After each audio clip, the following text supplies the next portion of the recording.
Hello everyone, कैसे हैं आप सभी। उम्मीद करता हूं सभी ठीक होंगे, स्वस्थ होंगे और आपकी पढ़ाई अच्छी चल रही होगी। बच्चों, हमारा जो आरो भाग 2 पुस्तक है, पद खंड समाप्त हो चुका है। गद खंड की हम लोगों ने शुरुआत कर दी है। हमने जो गद खंड का पहला ही जो लेसन है, यानी कि चैप्टर संख्या 11 है, जहाँ से गद खंड स्टार्ट होता है, जिसका जो पहला चैप्टर वो महादेव वर्मा का भक्तिन है, जिसमें से हम लोगों ने महादेव वर्मा के जीवन परिचय के बारे में हमने पढ़ लिया था। अब हम पढ़ते हैं जो भक्तिन है, जो संस्मरणात्मक रेखा चित्र है, जो महादेव वर्मा ने लिखा है भक्तिन नाम से। ठीक है, अब उस पाठ का सार हम लोग पढ़ते हैं। मैंने तो लगभग पूरा पाठ ही आपके सामने उपस्थित कर रहा हूँ, लेकिन बेटा मैंने कुछ चीज़ों को बोल्ड करके यानी कि येलो कलर में मैंने टिक कर दिया है। ठीक है, वो आपको थोड़ा सा ध्यान रखना होगा। वो जो मैंने टिक किया है यानी येलो कलर में जो भी आपको दिखाई दे वो महत्वपूर्ण बात है, वो तो आप लोगों को याद करनी ही करनी होगी। जैसे कि मैं आपको दिखाऊं, जैसे कि मान लो दिख रहा है ना, ये तम बच्चे का बताई यह 50 बरस के संग रही था, यानी ऐसे मैंने कुछ अंडरलाइन किया है। अब यह है अंडरलाइन, तो आप लोगों को ध्यान में रखना ही है। ठीक है, तो इसमें क्या बताया गया मैं एक बार चर्चा कर लेता हूं इसके बारे में, कि जिससे आप लोग पता चले। भक्तिन एक संस्मरणात्मक रेखा चित्र है। संस्मरणात्मक रेखा चित्र कब लिखा जाता है? जब कोई भी व्यक्ति किसी व्यक्ति को बहुत ही अत्यधिक यानी कि घनिष्ठ रूप से संबंध होता है। जैसे कि मान लो 2 फ्रेंड हैं, एक दूसरे के बारे में अच्छे से जानते हैं, तो एक दूसरे के प्रति वो संस्मरण लिख सकते हैं। ऐसा ही महादेव वर्मा ने एक सेविका धर्म निभाने आई थी भक्तिन, जिसका मूल नाम लक्ष्मी होता है, उसके बारे में इन्होंने लिखा है। वे इस संस्मरणात्मक रेखा चित्र को पूरा भी नहीं करती हैं, वो भक्तिन को छोड़ना नहीं चाहती। ऐसा संबंध, ऐसा लगाव हो जाता है उनका, तो कहती हैं कि मैं इसे पूरा कर दूंगी तो फिर इसकी यादें मेरे पास समाप्त हो जाएंगी, मैं इसे पूरा नहीं करना चाहती। तो ये शुरुआत कैसे होता है? एक गांव है जूसी, जो गंगा तट के पास है, जहां प्रतिष्ठापुर पहले नगरी बसा करती थी। वहां जूसी गांव से एक एक अनामधन्य नाम के गोपालक की पुत्री होती है, जिसका नाम मूल नाम लक्ष्मी होता है, लेकिन ये अपना नाम लक्ष्मी नहीं बताती है, क्योंकि ये नाम के विपरीत इनका कुछ नसीब इनका खराब है, तो नाम के विपरीत इनका कार्य नहीं चलता है। तो क्या होता है, जब ये 5 वर्ष की होती हैं तो इनकी शादी हो जाती है हंडिया ग्राम के गोपालिका के एक पुत्र के साथ में। और 9 वर्ष का होता है तो गोना हो कर दिया जाता है। गोना यानी कि ससुराल भेज दिया जाता है। 5 वर्ष की शादी में 9 वर्ष की पर ये इनको ससुराल भेजन, गोना जिसे हम लोग कहते हैं, क्या कहते हैं, गोना कर दिया जाता है। अब गोना क्यों किया? क्योंकि इसकी वी माता थी, यानी सौतेली माता थी। इसकी माँ इस जन्म देकर मर चुकी थी, तो इसकी वी माता थी, वो लालची थी। वो केवल इसके पिता के धन दौलत पर ही ये अपना राज जमाने के लिए इसको जल्दी से घर से निकाल देती है। जब ये 29 वर्ष की होती हैं तो ये 36 वर्ष का इनका पति होता है, वो सर्वलोक सिधार जाता है, इनकी मृत्यु हो जाती है। अब जब ये इसका पति मरता है तो इसके पति को यह जो लक्ष्मी थी ये बुढ़ऊ कहकर पुकारती थी। ध्यान समझना, मैं जो बता रहा हूँ अच्छे से आपको समझ में आ जाएगा। और इनका पति इनसे बहुत प्रेम भी करता था। जब वह मरा तो अपनी बड़ी बेटी का इसने विवाह कर दिया था, और इन्होंने ही तय किया था कि हम बड़े दामाद को अपना घर जमाई रखेंगे। जब इनका पति मरा तो इनकी 3 पुत्रियां हो चुकी, तो बड़ी पुत्री की शादी करके वो मर चुका था। अब क्या है कि अब इनके 3 पुत्रियां थी, तो पुत्र नहीं होता है तो गांव में अपशकुन माना जाता है। तो ऐसा ही इस पाठ में बताया गया कि पितृ सत्तात्मक जो प्रवृत्ति थी उस समय, तो इसकी सास के 3 पुत्र थे, और बड़ी बड़ी जेठानियों के 2 काले बसुंड जैसे पुत्र थे। तो इनको पीटा भी करती थी। इनकी बेटियां बहुत सारा कार्य करती थी, फिर भी इनको केवल सूखे दाने दिया जाता था खाने को लिए। और उनके जो पुत्र थे उनको राब में दही दूध जमता है ना, दूध होता है उसमें मलाई जम जाती है, वो मलाई जैसे वो खाया करते थे। पूरा काम करने के बाद जैसे ये अलग हो जाते हैं तो पति की मृत्यु हो जाती है। तो मृत्यु हो जाती है तो भक्तिन को ये फोर्स करती है जेठानियाँ और सासू माँ कि दूसरी शादी कर ले। तो वो कहती है मैं कुकरी बिल्ली थोड़ी हूँ कि मन में आए जहाँ मुँह मारती फिरूँ, मैं अब नहीं करूँगी। तो वो अपना मुंडन करवा लेती है और कंठी माला पहन लेती है। गुरु से वो कान भरवा कर, यानी कहने का तात्पर्य क्या है, गुरु से शिक्षा लेकर के वो कंठी माला पहन लेती है और अपना हर बृहस्पतिवार गुरुवार को वो मुंडन करवाते, अपने बाल उतरवा देती है। तो फिर क्या होता है, फिर कुछ समय बाद बड़ी बेटी जिसकी शादी की थी उसके पति ने, बुढ़ऊ ने, यानी कि भक्तिन के पति ने, तो उस वह भी कुछ समय बाद विधवा हो जाती है। तो फिर जेठानियों के उन्होंने लालच आया कि जो भक्तिन के पास गाय हैं, भैंसें हैं, जो अमराई के पेड़ हैं, जो खेती है, जब बंटवारा होता है तो उनको बहुत ही मतलब अनउपजाऊ ज़मीन दिया जाता है, लेकिन ये मेहनत कर करके उसे उपजाऊ बना देते हैं। पेड़ पौधे टूटे फूटे थे, इन्होंने लगा करके उसे बहुत अच्छा बना लेते हैं, गाय भैंसों को, और इनको भी अच्छा खिला पिला करके मेहनत करके। वो सोचती हैं कि बड़ी बेटी का पुत्र जो बड़ा जिठोत था वह अपने साले को, तितरबाज साले को बुला लेता है। वो सोचता है कि इसके साथ इससे कर दिया जाए तो सारी संपत्ति हमारी हो जाएगी, लेकिन ऐसा नहीं हो पाता है। लेकिन फिर अंत में क्या होता है कि जो तितरबाज लड़का होता है एक दिन अकेला देख करके उस बच्ची के उसके अपने जो मकान होता है भक्तिन का, उसमें कुंडी बंद करके, तो बड़ी बेटी है जो विधवा थी उसी के घर में उसे घुस जाता है नालायक वो। तो फिर लोगों को पता चलता है कि एक ही मकान से, एक ही कोठी से दोनों कुंडी बंद होती है, तो उसे पति पत्नी का संबंध माना जाता है। तो पंचायत का फैसला होता है, उसे ज़बरदस्ती उसका पति बना दिया जाता है। अब ज़बरदस्ती बना दिया जाता है तो अब वो तितरबाज था, काम करता नहीं था, नालायक था। तो एक दिन क्या होता है, समय पर महाजन के पास या जमींदार के पास लगान नहीं पहुंचता है, तो भक्तिन को एक पूरी दोपहर पूरे दिन उसे धूप में खड़ा रखता है। वह उसे अपना अपमान समझ करके सब कुछ छोड़ छाड़ करके वह शहर में कमाने के लिए आ जाती हैं। तो उस समय भक्तिन का जो मुलाकात होती है महादेव वर्मा से होती है। वह अब महादेव वर्मा को काम करने वाली बाई चाहिए थी, तो वह उसे रख लेती है। तो उसे कुछ क्वेश्चन करती है, लेकिन वो साहब कुछ कहती है कि साग बनाना जानती हैं, रोटी बनाना जानती है। वो कहते कौन सी बड़ी बात है, मैं सब कुछ जानती हूँ। तो फिर भक्तिन जो नाम है उसका नाम तो लक्ष्मी था, तो भक्तिन नाम किसने लिखा, महादेव वर्मा ने। महादेव वर्मा को उपनाम निकालने में बड़ा शौक था, तो उसे गले में कंठी माला देख करके, उसका हुलिया देख करके उसका नाम वह भक्तिन रख देती है। तो यह भी भक्तिन भी गदगद हो जाती है, यानी लक्ष्मी भी गदगद हो जाती है, यानी फूला नहीं समाती है, तो उस काम पे रख लेती है। तो वह सुबह सुबह रोजाना 2 मिनट जाप करती है नाक बंद करके, और सूर्य देवता और पीपल के पेड़ में जल चढ़ाती है। ये तो एक ऐसा उसका दिनचर्या था। और महादेव वर्मा को भी उससे इतना प्यार हो जाता है, उतना प्रेम लग जाता है कि वह प्रत्येक काम में वह उसकी सहायता करना चाहती है भक्तिन। लेकिन धीरे धीरे तो वो उनकी थोड़ा सा मतलब जो उनका रहन सहन था भक्तिन को उसको महादेव वर्मा का अच्छा नहीं लगा। लेकिन धीरे धीरे वो भक्तिन है वो सारी बातें महादेव वर्मा को सिखा देती है, अपनी लैंग्वेज भी सिखा देती है। लेकिन भक्तिन है ना, वहाँ की एक चीज़ भी उसने अच्छे से नहीं सीखी, यानी कि वहाँ का रसगुल्ला पसंद था, वो आज तक अपने गले से नहीं उतारा। लेकिन महादेव वर्मा को जितनी भी चीज़ें वो बनाना कर खिलाई, वो सभी उसको महादेव वर्मा को पसंद आ गई थी। तो ऐसा एक संस्मरणात्मक रेखा चित्र लिखा है महादेव वर्मा ने, इसको अच्छे से पढ़ना बच्चों। और मैंने जो क्या बोलते हैं, जो येलो कलर में है, जिसे बोल्ड किया हुआ है, जिसे गहरा किया हुआ है, वो अच्छे से पढ़ना आप लोग भी, ठीक है। तो थोड़ा सा मैं आपको पढ़ के बता देता हूँ कि जब भक्तिन महादेव वर्मा के पास जाती है तो वो कहती है तुम कितने साल की, तो कहते तुम 50 का बताए और यह 50 वर्ष के संग रहित है। यह एक वाक्य बोलती है, भक्तिन बोलती है। फिर इसके हिसाब से महादेव वर्मा सोचते हैं कि मैं तो 75 की होगी, और वह 100 वर्ष की आयु भी पार कर जाती है। यानी कि ऐसे में उसके साथ रही तो 100 वर्ष तक पहुंचा देगी मुझे, और मुझे 150 वर्ष तक वह असंभव आयु तक पहुंचा देगी।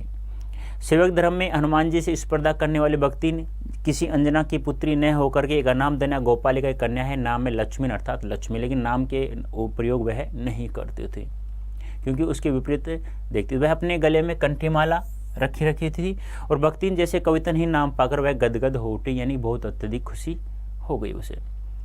जूसी गांव में प्रसिद्ध एक सूरमा की इकलौती बेटी ही नहीं, वी माता की किंवदंती बन जाने वाली ममता की छाया में पली थी। वी माता यानी कि सौतेली माता।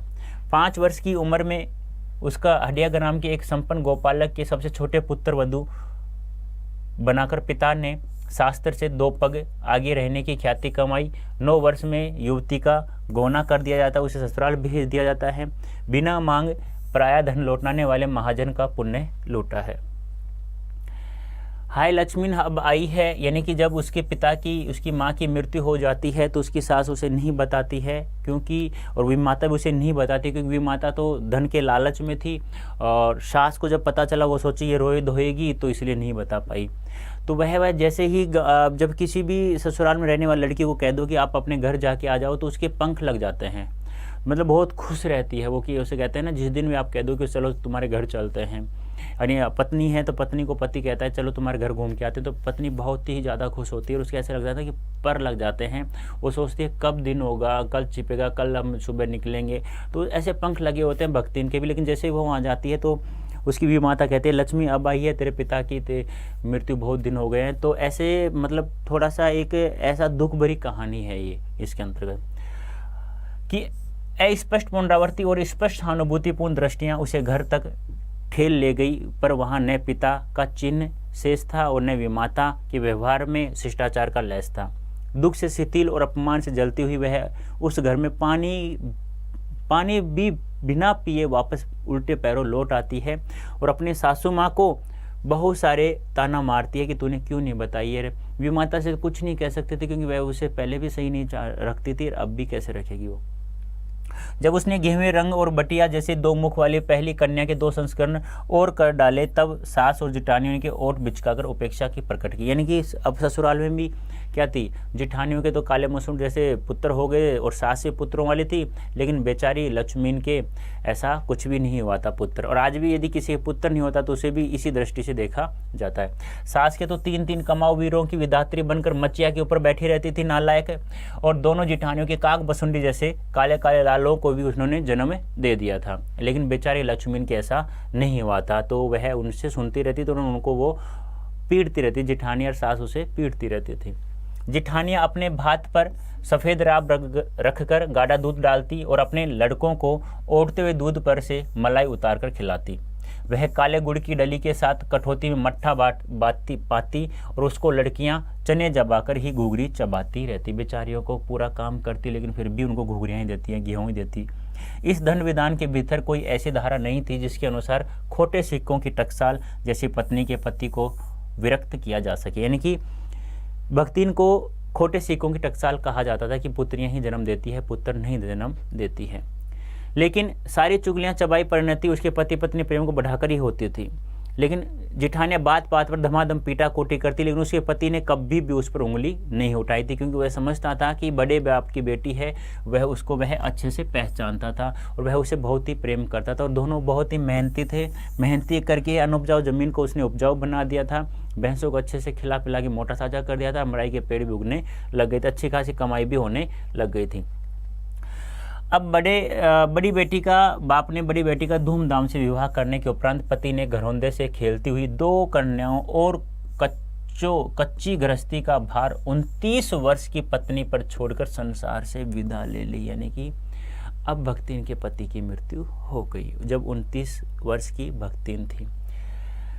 उसकी अवस्था 36 वर्ष से कुछ ही अधिक रही होगी, पर पत्नी आज भी उसे बुडक नहीं है बेटा, ये बुडऊ है, बुडव कहकर स्मरण करती है। यानी आज भी अपने पति को याद करती है। देखो, सास और जिठानियाँ उन्हें मारती थी, लेकिन फिर भी उसका पति उस पर एक उंगली भी नहीं उठाया, क्योंकि वह पहचानता था कि मेरी पत्नी है वो सही है। लेकिन अब अपनी माँ से, जिठानियों से, यानी उनके भाभीयों से कैसे वो लड़े, उसमें इतनी ताकत नहीं थी।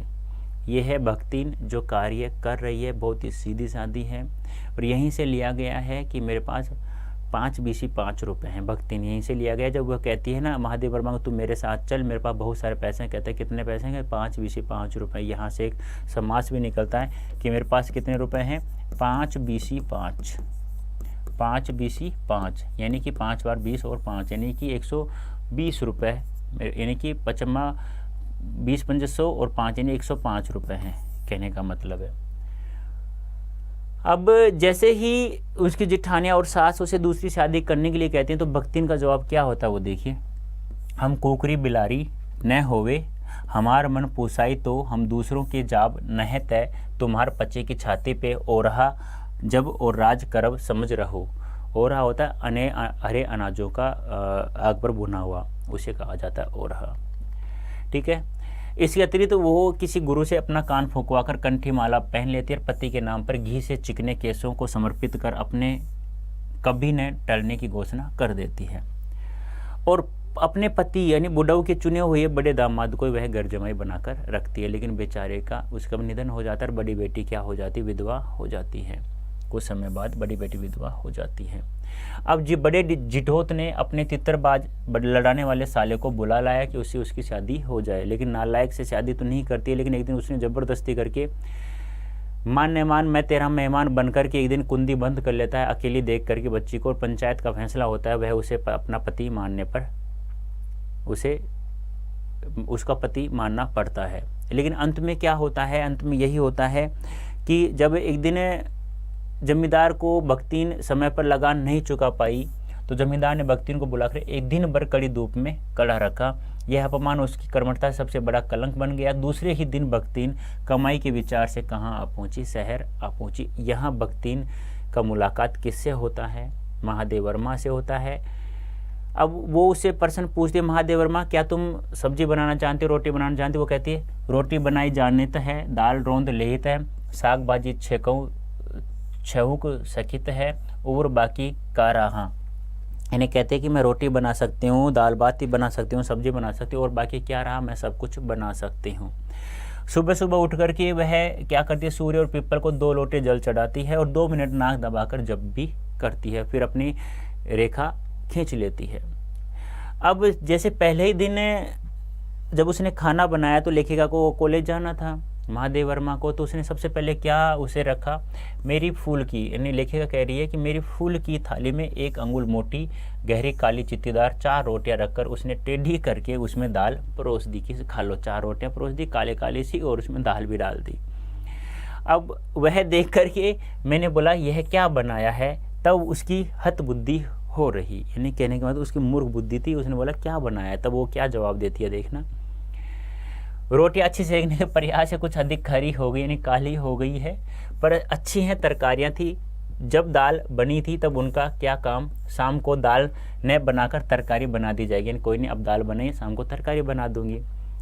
अब दूध घी दही लेखिका को अच्छा नहीं लगता था, नहीं तो सब ठीक हो जाता। अब न हो तो अमचूर और लाल मिर्च की चटनी पीस ली जावे। वो कहती है कि चलो आपको अच्छा नहीं लगता है, दूध घी आपको अच्छा नहीं लगता है, तो अमचूर की लाल मिर्च की चटनी पीस ली जाए। अब उससे भी काम न चले तो चलो गांव से मैं गठरी में थोड़ा सा गुड़ लेकर आया हूँ, वो गुड़ ले लो।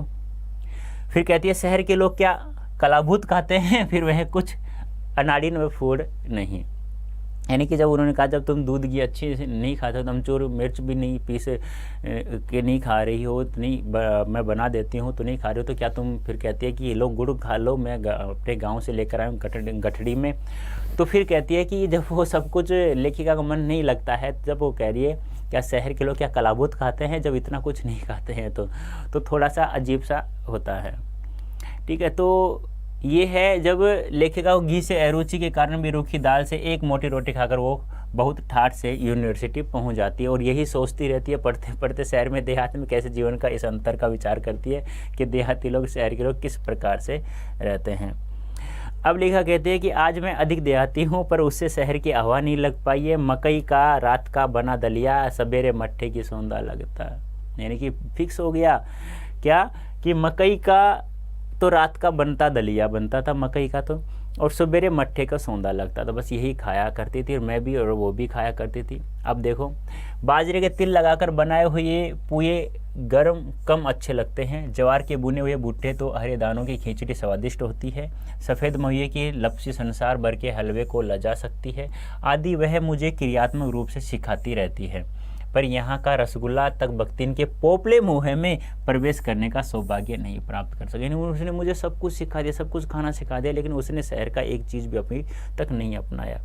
मैं रात दिन नाराज़ होने पर भी उसने शान धोती पहनना नहीं सीखा, सही ढंग से धोती पहनना नहीं सीखा। मैं नाराज़ भी रहती थी लेकिन फिर भी उसने सही ढंग से नहीं सीखा।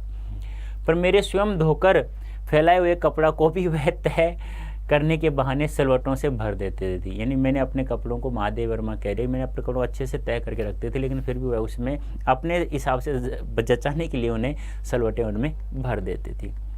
तो ऐसी ये कथा है, एक संस्मरणात्मक रेखा चित्र बेटा, मैंने बहुत अच्छे से आपको समझा दिया है, ऐसा ही लिखा हुआ है इसमें। तो मैंने बताया था ना चूड़ाक्रम हर वर्ष त्योहार करती थी, वो ये आपको ध्यान में रखना है। ठीक है, अब ये लक्ष्मी ने कहते हैं कि हमारे मालकिन तो रात दिन किताबियत में गड़ी रहती है और हम पढ़े लागब तो घर गृहस्थी कौन देखा सुनिए। कहने का तात्पर्य क्या है कि मेरी जो मालकिन है वो तो किताबों में गड़ी रहती है, अब घर गृहस्थी कौन संभाले।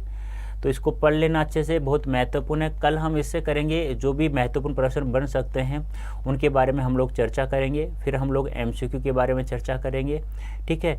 तो एक संस्मरणात्मक रेखाचित्र तभी लिखा जाता है जो किसी इंसान दूसरे इंसान के बारे में बहुत अच्छे से, बहुत गहराई से जानता है, तो तभी ये लिखा जाता है। तो भक्ति मैंने इसमें इसलिए नहीं हटाया, काटा छाटी इसलिए नहीं की इसमें से कि यदि कुछ हटा देता तो जैसे कि मान लो विवरणात्मक प्रश्न होंगे और कुछ MCQ होंगे तो आपको समझ में कैसे आएंगे, क्योंकि मैंने जितना समझाया है आप लोगों को, यदि वो भी काफ़ी है, आपको समझ में आ गया हो, और एक बार यदि आप लोग पढ़ लोगे इसे, तो भी मैं उम्मीद करता हूँ कि आप लोग इससे जब बाहर कोई प्रश्न नहीं जाएगा, क्योंकि मैं लगभग सभी MCQ में बना लूँगा और जितने विवरणात्मक प्रश्न बन सकते हैं वो भी हम लोग कर लेंगे। तो बेटा इसको पढ़ लेना अच्छे से एक बार, ठीक है।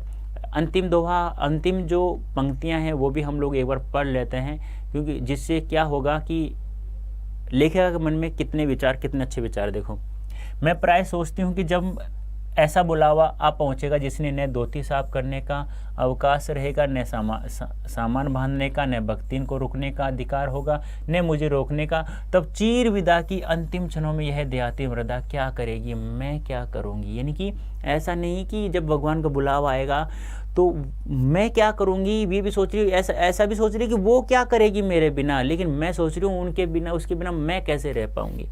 भक्तिन की कहानी अधूरी है पर उसे खोकर मैं इस पूरी नहीं करना चाहती है। कह रही है कि ये भक्तिन कहानी जो मैंने लिखी है ना, ये पूरी नहीं की है, क्योंकि मैं भक्तिन को खोना नहीं चाहती हूँ। तो देखो, एक सेविका का, एक नौकरानी का, एक मालकिन के साथ कैसा संबंध हो जाता है, इसे ही कहते हैं प्यार। तो कहा जाता है ना, जितना किसी से प्यार करोगे उतना ही प्यार पाओगे, जितना प्यार लौटाओगे उतना प्यार आपको मिलेगा इस संसार से। तो प्यार करना सीखिए, ईमानदारी से पढ़ते रहिए, किसी का बुरा मत करना है, कभी ना किसी का बुरा चाहना है, और अड्डा 24/7 ऐप डाउनलोड करना है, जहां आप लोगों के सब प्रत्येक लक्ष्य को पूरा करने के लिए हम लोग तत्पर रहते हैं। PDF आपको यहीं से मिलेगी, आपके डाउट भी वहीं से सोल्व होंगे। तो उम्मीद करता हूँ आपको बहुत अच्छा सेशन लगा होगा। अच्छा लगा है तो शेयर करना है, लाइक करना है। तो अभी के लिए इतना ही, धन्यवाद, thank you so much. Next class में हम लोग प्रश्नोत्तरी के बारे में चर्चा करेंगे, विवरणात्मक, फिर हम करेंगे MCQ प्रश्नोत्तरी। ठीक है बच्चों, तो अभी के लिए इतना ही, धन्यवाद, थैंक यू सो मच।